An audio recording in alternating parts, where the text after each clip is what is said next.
Um, Basically, whatever I'm going to present today is the sort of research. It's all based on the research that I've done while I was writing the novel. Basically, I've just completed its first draft. So there's no independent research that I've carried out myself. I'm sort of sitting on other people's research, and I'm just presenting them all to you together. Okay, is that better? Yeah. Okay. So that's all I'm doing. So this is all the hard work done by all those researchers who also made their work available for free or who put it up in periodicals and journals everywhere, and this is basically a tribute to them. And so for the sake of this presentation, I've considered certain things and I've left out certain things, and I'll explain the logic behind that. What I'm going to talk about is the social movements that rocked Madras. So I will not be able to do justice if I talk about everything. So I will not be talking about Annie Besant or the Indian National Congress or the widow remarriage, things that happened in Chennai, because those things did not feature prominently in my novel, and I was not able to do as much research as I would like to. But of course, this being Chennai history, everything is interconnected, so all these people will keep coming back throughout. It's just that I have not focused extensively on them and their contribution. Especially the Theosophical Society is sort of so, it was so active during that period, so they will keep appearing time and again, even though I'm not talking only about Annie Besant. So just a few things. She was obviously one of the most influential persons at that time when she was in Madras, and she was also among those people who signed a petition that allowed women to vote, along with Rukmini Devi and Muthulakshmi Reddy, who was the first woman legislator from Madras. So I'll just move to the next slide. So when I started to work on this, actually, it was a happy coincidence that I found it, because when I did my master's, I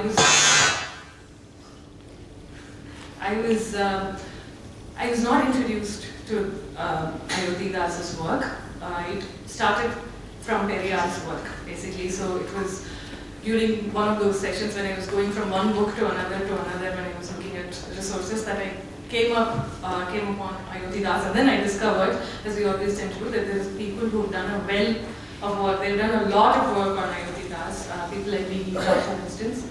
So basically, that's a quote from Ayodhya Das: "Immigrants have seized power and they should be driven out. Sons of the soil should rule the country." Everything he says actually sounded familiar to me, because a lot of what he said was adopted by the Dravidian movement, which sort of later came in, headed by Periyar. A lot of things that he said resonate in their movement as well.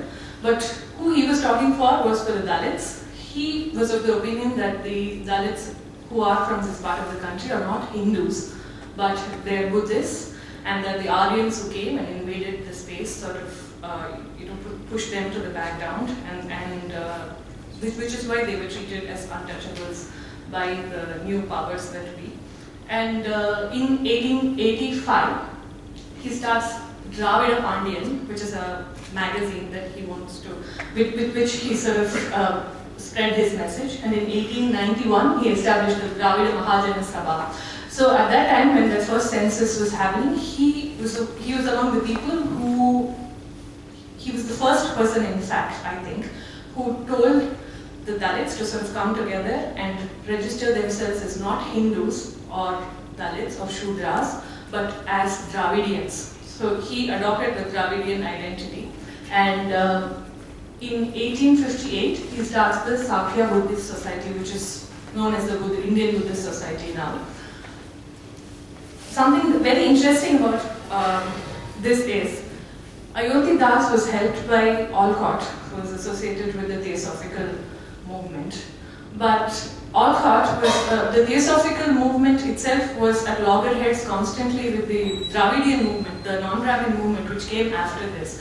So they're all sort of interconnected in a way, but they're all from different times, and so which also makes them at sometimes the good guys and at sometimes the bad guys, which is fascinating, because that's how that's the advantage time gives us. When we've taken ourselves from that situation and we have the advantage of time, we can zoom out and sort of see the entire picture, and then we realize that there are no good guys and there are no bad guys, but there are all people who are at different points of time working towards what they believe is right.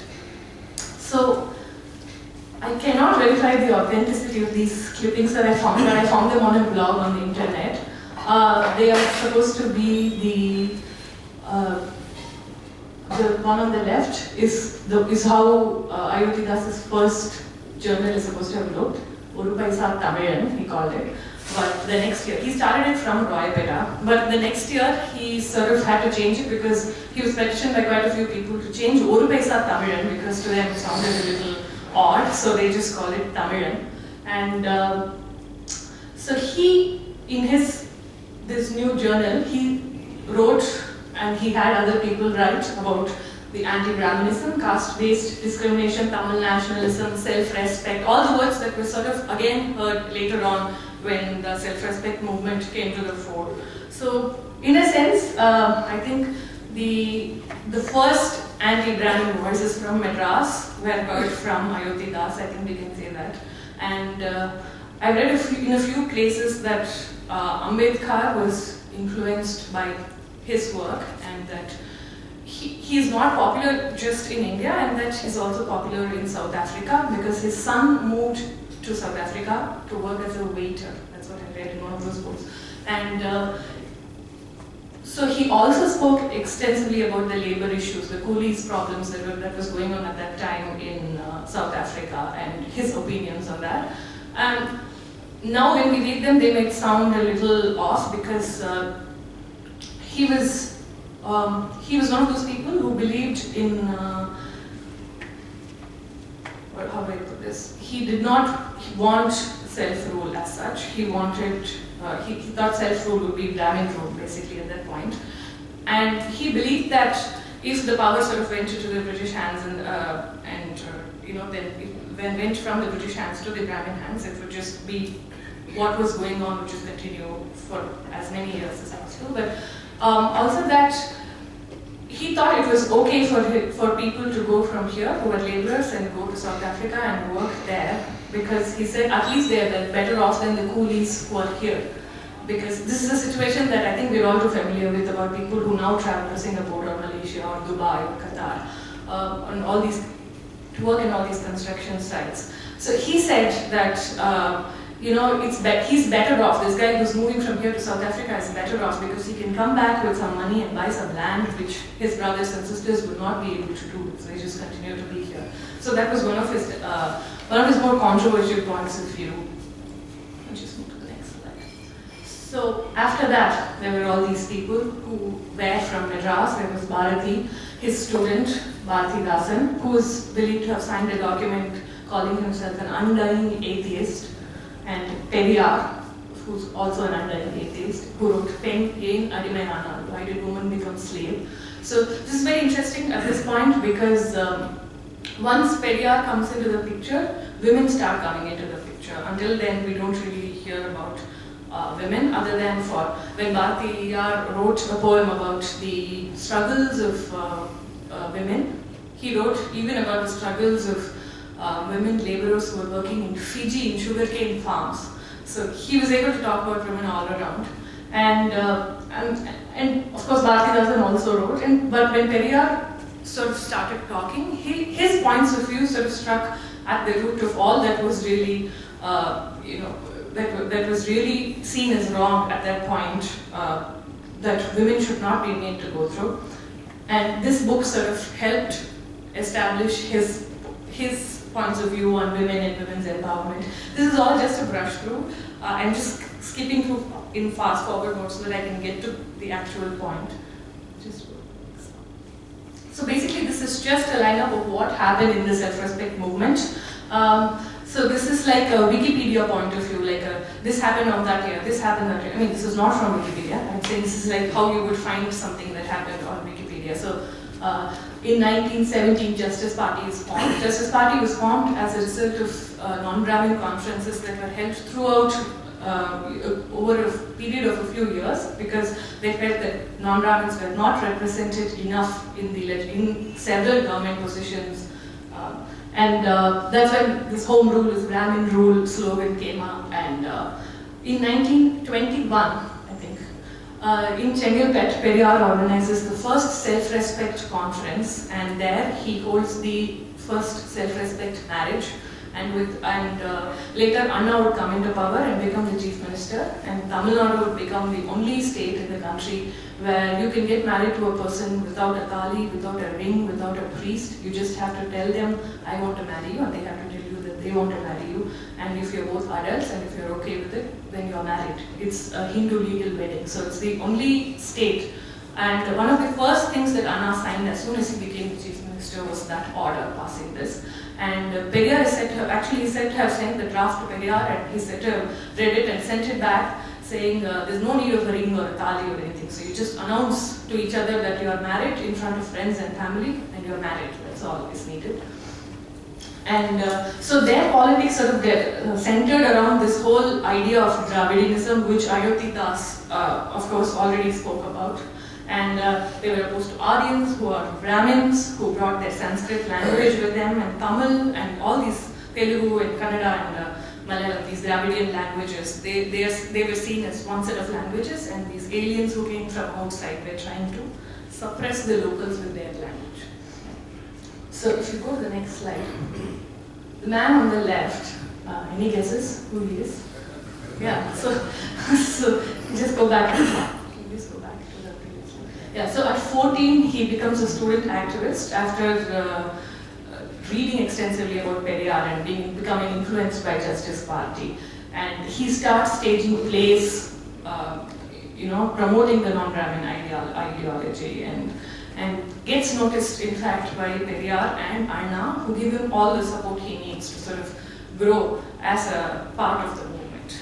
And in 1944, at Salem in a conference, Periyar renames Justice Party as Dravida Kazhagam, and with that, that year he also withdrew Dravida Kazhagam from contesting in elections, and he made it a social movement. So his aim was to not contest in elections anymore, but to make it a social movement that will work for people. Of course, this was against the plans of many people who were until then working with him. So in 49, when Periyar married, the year Periyar married again, so that year, Karunanidhi, Annadurai, including somebody we'll talk about soon, Ramamridam, Ammayar, all of them walked out of DK, but they continued to believe in Periyar's ideals and continued to spread the message even after they came out. So it was a coming out in the sense that which would only enable them to work in the political arena. They continued to use Periyar. And Karunanidhi's pressure, and when Annadurai comes to power, Karunanidhi would go on to become the PWD Minister for State. And MGR, who was until then in Congress, like Periyar himself, joins DMK in 1953. So the cartoon on this page is the one that was in the NCERT textbook, which created a huge sort of uproar recently. So it says no Hindi, English to continue, no compulsion to learn Hindi, no Hindi, English forever, etc., etc. And still the boy is trying to throw a stone at the board, and it says the boy can't read English either. So they sort of took offense to it, and there was a huge debate about it. So sense of humor in that. Next.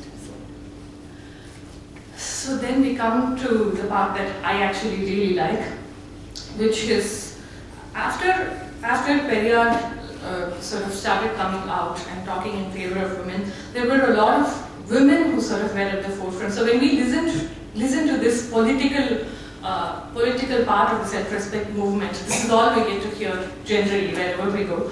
But what happened with self-respect movement was very interesting, because it was not just a political movement, it was social and it was cultural, and it wanted to spread its agenda through as many means as it possibly could.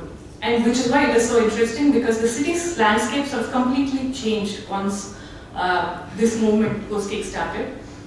One of the things that happened was with women. There were many women leaders who worked for the self-respect movement. Of course, all that is not usually played out really big, because anything that's got to do with women is termed a feminist perspective, so obviously. During the non-Brahmin movement, 73 women were jailed, and they took their 32 children with them to jail when the movement happened. what happened was on 11th September 1938, that was the time Rajagopalachari wanted to introduce Hindi compulsorily in school, and anti-Hindi agitations were going on at that point, and the women played a really big role at this point, because Periyar had said women should organize their own conferences, their own self-respect conferences, they should head them and they should speak themselves at these conferences, men will not interfere in them. So there were these women leaders that were beginning to emerge from this situation, and one of them was Ramamridam Ammayar, who's on the second photograph there. So there was a meeting held at Triplicane near the beach on 11 September 1938 to receive a Tamil army. They were just men and one woman who was marching, but of course it was called a Tamil army because they were Tamilar Padai. They had marched through villages from Trichy. They were coming from Trichy with women who were wearing saris with a Tamil flag on it, and they were all singing Bharatidasan songs, and they've been marching all through, and they're talking about, they're praising the Tamil Thali, and they're saying Tamil Varta, and Tamil is a great language. We should not be letting these people to, forcibly learn Hindi. We should be able to learn whatever language we want, and they walked all the way through. So they went on a procession from the Kasi Vishwanathan temple in Peddanaikampettai to the Hindu Theological School. En route, they were stopped and garlanded, and for picketing the school, they were arrested and imprisoned for 6 weeks. They had an option of paying 50 rupees or being let go, but of course they chose to be arrested because the whole aim was to court arrest. And through this agitation, women would continue to court arrest, and they would keep going to jail, and they would take their children with them. And one exasperated Congress leader, this is all from a book. So one exasperated Congress leader said these women took the children with them to the jail so they can feed them milk that was given to them in the jail. And this really sent the women leaders angry, and they had another conference in which they demanded that the minister apologize to women unconditionally and take back what he said. And all this was reported, of course, by Kudiyarasu, which was Periyar's paper. And they published transcripts of the arguments that went on between the arresting inspectors and the activists. So one book beautifully captures a small conversation between the arresting inspector and one of the activists. The inspector says, "Here with your small children, prison is painful and your husband will suffer. If you promise you will not do similar things in future, i.e. protest, we shall pardon you." And the activist says, "We are willing to bear any suffering for the progress of our language, our nation. Our husbands have no right to interfere in this. They are not the ones to do so." This was in 1938, and the woman leader has said this, an activist who's unnamed, unfortunately. So again, on 14th November 1938, housewives and intellectuals raised slogans saying Tamil Varga in front of the Theosophical High School, and 5 women were arrested. They were Ramamridam, Narayani, Vaba Thamaraikani, and Munnagara Ammayar. So these were the 5 women who were sort of arrested for this. So this is just to set the field for the role women have played in the self-respect movement. There were so many women who have done all these things. So in this frame you can see basically all the women who were active at around the same period at least, and they were all on different sides of the same debate, not the Devdasi debate. And you have Dr. Muthulakshmi Reddy, who introduced a bill for the abolition of the system way back in 1927. And you have Ramamridam Ammayar, who wrote a book called Dasigalin Mosavalai. And she was herself of a Devdasi lineage. And one book says that she was sold into the trade for a silk sari at 10 rupees back in the day. And Bala Saraswati, who even in 1961 was ecstatic and danced in the Udupi Shri Krishna temple, so that makes her position on the system sort of obvious. And Rukmini Devi, who was a Brahmin married to Arundel and founded Kalakshetra. So these are all the women who were sort of, so to say that, to sort of avoid the, it's almost impossible to avoid the role of women because all these women were really active and they sort of took the initiative. And this is really my favorite part of the history of Madras, because all these women are out there on the roads, and this particular debate, especially because it concerns women and their bodies, happened in the public sphere, of course, because everybody had a say in what women should do and what women should not do, and what was moral and what was immoral, particularly at that time when this whole Victorian morality sort of swept through the city. So, Muthulakshmi Reddy is, of course, the first woman doctor of the country, and she's also the first legislator. And her reasons for introducing the bill are, she's spoken about them boldly. And when she was introducing the bill, it is said that a Brahmin legislator, I'm not sure if it was a Brahmin, but it was a male legislator, who stood up and said, how can we introduce this bill? It goes against our tradition. This has been going on for several years. We cannot introduce this bill. And she said back then that if this is such an intricate part of our culture, why must only lower caste women dance for the pleasure of others? Why can't your women dance? So it was quite a bold statement for her to make back in that day, and in fact almost prophetic, because today Bharatanatyam is almost danced entirely by Brahmin women, and very few are not Brahmins. So, and Rama Mirga Mammayar is a very interesting character. She was born in 1883 in the Isai Vellalar caste, one of the castes from which Devadasis were drawn. And she was brought in a Devadasi village, family at a small village of Moovalur in Thanjavur district, and was initiated into the system at a very young age. She wrote in Kudi Arasu in 1925. I was born into a traditional non-Devadasi family. Okay, so she was born in a non-Devadasi family. My uncle and aunt persuaded my father to force me into prostitution through the Devadasi custom. They also advised not to marry me away, since I would fetch a handsome amount for the family through the profession, given my talents in music and dance. So my parents forced me into this custom. It was during this time I deeply thought about this custom as evil and read those religious texts which advocated it. I felt that men have forced certain women into this degrading profession to pursue their indiscreet pleasures and for selfish reasons. So she walked out of a Devadasi life and married a musician called Suyambu Pillai, and she married him out of her own accord. And it's supposed to have created a huge furor, and she was ostracized at that point. And she began her political career with the Indian National Congress, and she was spending a lot of time tackling women's position in Tamil society, especially that of Devadasis. In her words, I have been struggling for the past 7 or 8 years to abolish this Devadasi custom. I have also organized a conference to reform our women and break the Devadasi system. Without invitation, I barged into houses where marriages were held to advocate simple marriages and to expose the evils of the system. I have forced women to keep the promise of discouraging their fellow women from becoming Devadasis. They are threatening that they would smash my skull if I preach in marriages against the Devadasi system. This is what she's written. So from her writings, it's not clear why she left Congress and decided to join Periyar's movement instead, but she's severed them completely to the point where she says when she was doing her work on against the Devadasi system, Gandhi wrote her a letter, and she used to really keep it very sacred. And she used to, it was one of her treasured objects, but she said even that doesn't mean anything to me anymore. So we don't exactly know why she left, but she left, and she left with a tiff.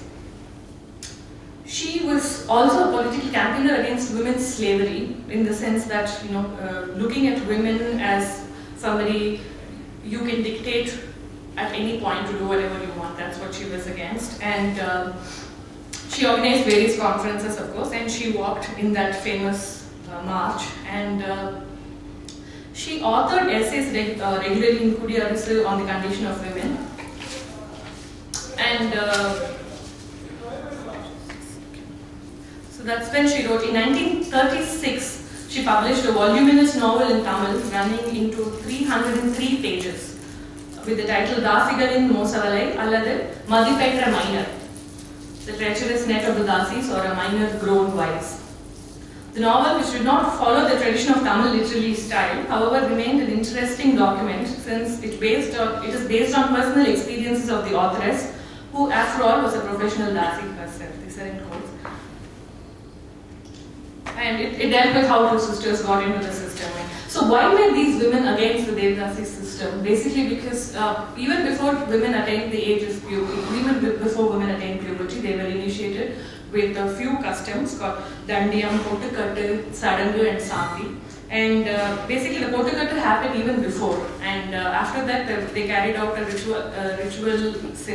symbolic ritual once the women attained puberty, and then after that she was announced as Nitya Sumangali, she who will never attain widowhood, and which also meant that they were free to take partners as they wished from in the form of patrons. And by the end of 19th century, in the 19th century, the term itself came to be equated to a bad word, which we all know today, to mean prostitutes. So, and there, even though it was never a very egalitarian sort of system. It always had some loopholes. There are some people who said you could adopt a daughter if you were a Devdasi, but you could adopt a daughter if you were a Devdasi if you would promise to initiate the daughter back into the system. You could adopt her because the land would then, you would then be able to pass on the inam which was given to the temple that was attached to the Devdasis given by their patrons. So these are the various things that were at play at this time, and of course there's Bala Saraswati who was an example at this particular time when all around there is mudslinging going on about the system, who perhaps showed what the system was capable of producing when it did produce great gems, and one of them was Bala Saraswati. And she, of course, was famous for saying she was proud of Mylapore Gauri Ammal, who continued to dance in the Garbhagriha of Kabalishwar Koil, despite the fact that it was not, it was legislated that women cannot dance inside temples. And then there's Rukmini Arundel, of course, who's a Brahmin woman who was not even allowed to watch a performance, and then she goes on to take on the system. And let's just go to the next. So I thought we could see why was there so much tension about this one dance? It was a dance and it was music. Why was there so much tension? It was just dance. So our only references to what this dance could have looked like are available on the internet in bits and pieces here. This is a small clip from Satyajit Ray's documentary on the life of Bala Saraswati. Just press play. I don't know if the audio is working. For performance are the anklets. This is the same pair which Bala wore for her debut more than 50 years ago.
Basically, this is as close as we will get to watching a dance that comes from that lineage. Apart from a video that was shot of Mylapore Gauri Ammal herself dancing, which is available on the internet somewhere, which I had the fortune of watching. So, and I'll just play, this is a long clip, so I'll just play a very little bit of it because we're running out of time. And this is in the 1946 movie called Tyagaya, in which there's a small dance sequence which shows what the dance might have looked like in the Tanjore court of the kings. So just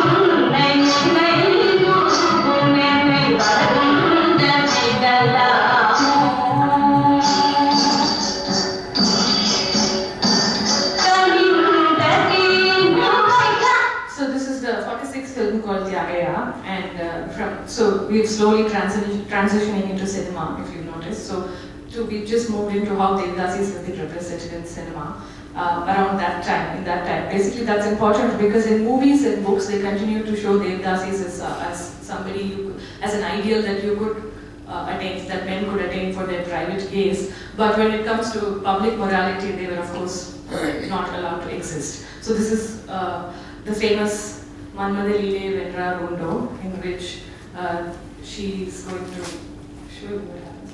Basically, this is.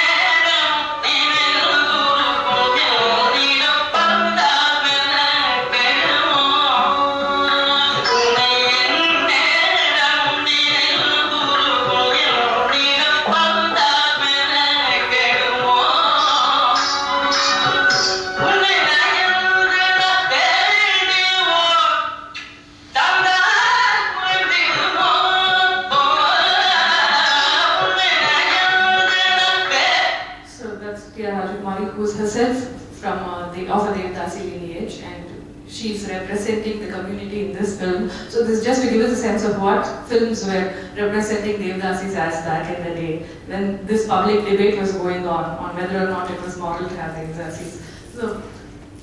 So then we moved into cinema now completely. So in the 50s, so we go back to the first slide where we ended it with MJR joining the DK party, DMK party, and in 1950 with Mandiri Kumari, and then in 1952 with Parasakti, Mu Karunanidhi's popularity was sealed permanently in Tamil Nadu with his script, and the scripts continued to talk about DMK's principles, and they would take the message. So he realized the power of cinema back then, and he was going to use it one way or another to promote his principles. So obviously he was under severe censorship back in the day, when and his movies would be censored left, right, etc. to the point where it might not even make sense to a person who's watching the film. So they had to come up with, the people who were, the Dravida Kazhagam that was sort of, script writers who were writing, they had to come up with ingenious ways to get their message across. And one such song came up in 1953 in Panam.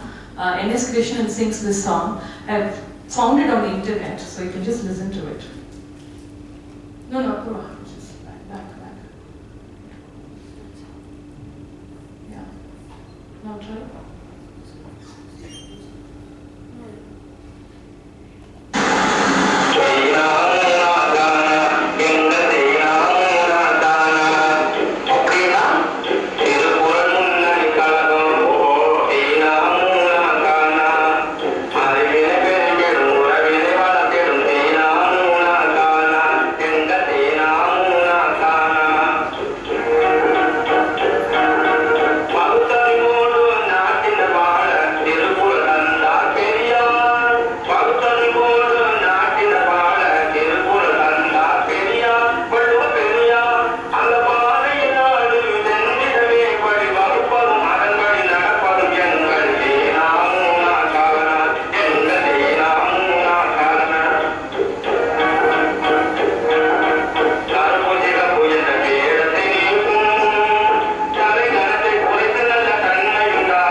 Found a way to get Timuka into the film and the colors of their flags, Karupasigapu. So this was the sort of things that they were doing throughout, and you would see it later in MJR's films where there would be an Anna photo in the background, and he would say Jananayagathil Nam Ellorum Mannar Tennate Gandhi Annale Sonna, and background there is an Anna photo in the film. So this is how they continued to use film after the 1950s.